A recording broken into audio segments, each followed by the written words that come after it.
Jeg skal tatoveres i dag, og det er selvfølgelig min søster Mathilde, der skal lave tatovering på mig. Den her gang, der er jeg også lidt mere forberedt. Jeg ved faktisk godt, hvad jeg vil have. Det gjorde jeg jo ikke helt sidst.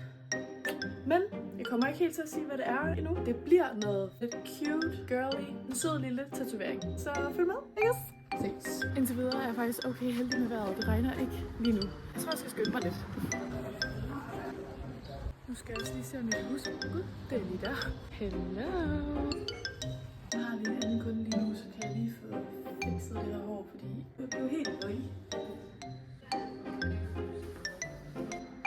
Det bliver den der.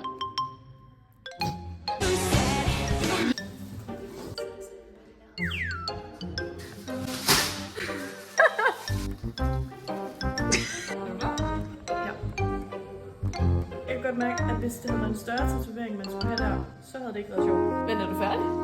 Nå.